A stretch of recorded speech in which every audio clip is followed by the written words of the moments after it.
5 शताब्दी की इस बहुप्रतीक्षित लंबे संघर्ष और साधना की सिद्धि की स्मृति के अवसर पर भूमि पूजन और कार्य शुभारंभ के इस अवसर पर उत्तर प्रदेश के इस धराधाम पर 7 पवित्र पुरियों में से एक अवधपुरी में हृदय से अभिनंदन करता हूं, स्वागत करता हूं।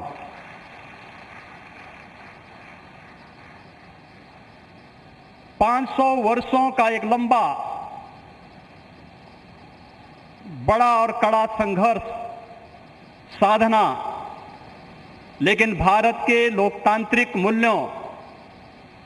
भारत की न्यायपालिका और भारत की कार्यपालिका की ताकत शांतिपूर्ण ढंग से, लोकतांत्रिक पद्धति से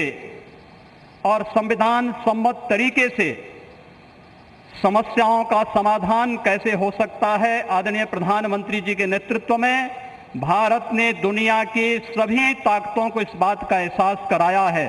और यह दिन हम सबको, पूरे भारतवासियों को इस शुभ घड़ी का एहसास कराने के लिए, क्योंकि इस घड़ी की प्रतीक्षा में हम सब की कई पीढ़ियां चली गई। पूज्य संतों ने, अनेक महापुरुषों ने, अनेक वीरांगनाओं ने अपना बलिदान दिया और वे एक ही तमन्ना लेकर के कि अपनी आंखों के सामने ब्रह्मांड नायक मर्यादा पुरुषोत्तम भगवान श्री राम के भव्य मंदिर के निर्माण के कार्य को हम अपनी आंखों के सामने देख सकें। लेकिन संघर्ष चलता रहा, साधना चलती रही, अनवरत ये कार्यक्रम चलते रहे, लेकिन लोकतांत्रिक मूल्यों और आदर्शों की रक्षा करते हुए संविधान सम्मत तरीके से, शांतिपूर्ण तरीके से इसका समाधान का मार्ग निकल सकता है। आदरणीय प्रधानमंत्री जी की सूझबूझ और दूरदर्शिता के कारण आज पूरे भारतवासियों को यह गौरव की क्षण का अवकाश होने का अवसर प्राप्त हुआ है। मैं इसलिए उनका आज के इस अवसर पर हृदय से अभिनंदन करता हूं, उनका हृदय से स्वागत करता हूं। भाइयों बहनों, हम सब गौरवान्वित हैं इस बात को लेकर के कि अवधपुरी के बारे में जो सपना हम सब ने देखा है, मुझे लगता है कि उस बात का एहसास 3 वर्ष पहले उत्तर प्रदेश की इस अवधपुरी में दीपोत्सव के कार्यक्रम के साथ आप सब ने भी महसूस किया होगा। दीपावली का अवसर अवधपुरी के साथ जुड़ सके, अयोध्या के साथ जुड़ सके और उस कार्यक्रम को उस रूप में जोड़ने के लिए जो कार्यक्रम प्रारंभ हुआ था, आज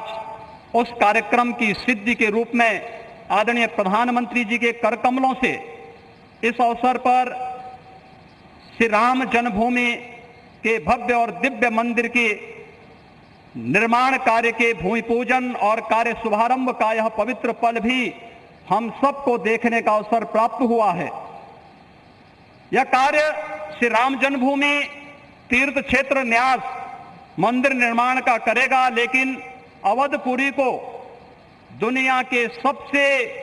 वैभवशाली और सबसे समृद्धशाली नगरी के रूप में भौतिक विकास की दृष्टि से सांस्कृतिक परंपरा को क्षुण्ण बनाए रखते हुए आगे बढ़ाने के संकल्प के लिए हम सब प्रतिबद्ध हैं। और ये प्रतिबद्धता तब भी आपने देखी होगी जब रामायण सर्किट के नाम पर आदरणीय प्रधानमंत्री जी ने देश के उस श्रद्धा को सम्मान देने का कार्य किया। स्वदेश दर्शन के नाम पर यहाँ के घाटों के सुंदरीकरण के कार्य को आगे बढ़ाने का कार्य हुआ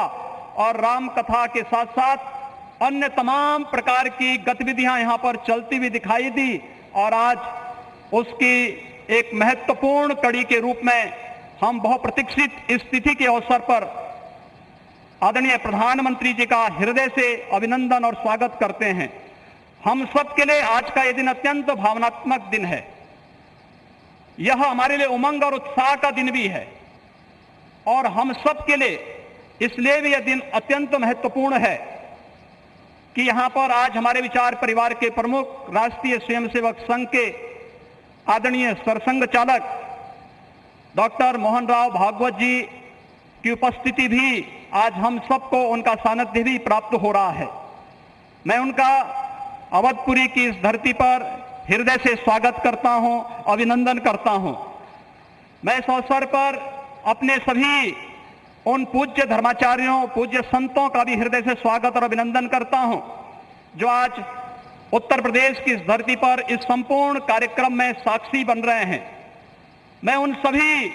पूज्य संतों और महानुभावों का भी हृदय से स्वागत और अभिनंदन करता हूं, जिनकी प्रत्यक्ष अनुभूति हम लोग यहां पर कर तो रहे हैं, लेकिन वे प्रत्यक्ष रूप से यहां पर इस कार्यक्रम में सहभागी नहीं बन पा रहे हैं, क्योंकि वैश्विक महामारी कोरोना के खिलाफ जो लड़ाई देश की चल रही है, उस लड़ाई में हम सब ने उस प्रोटोकॉल का पालन करने के लिए जो गाइडलाइन भारत सरकार ने जारी की है, उसके तहत ही सीमित संख्या में अतिथियों का आमंत्रण हो सकता था और उसका पालन करते हुए भी हमें इस ऐतिहासिक तिथि को देश और दुनिया के सामने प्रस्तुत करना है। इस भाव के साथ मैं उन सभी महानुभावों का हृदय से स्वागत करता हूं। उन सबको किसी न किसी रूप में हम आने वाले कार्यक्रमों में सहभागी बनाने का आयोजन आने वाले समय में इन वर्षों में करेंगे कि उनकी उपस्थिति, प्रत्यक्ष अनुभूति अयोध्या में हो सके और उनकी प्रत्यक्ष अनुभूति के माध्यम से यह कार्यक्रम अवधपुरी को जो गौरव मिलना चाहिए, इस गौरव को हम आगे बढ़ा सकें। हम सब के लिए आज का दिन इसलिए भी महत्वपूर्ण है। यह कार्यक्रम केवल मंदिर निर्माण के कार्यक्रम का शुभारंभ ही नहीं, एक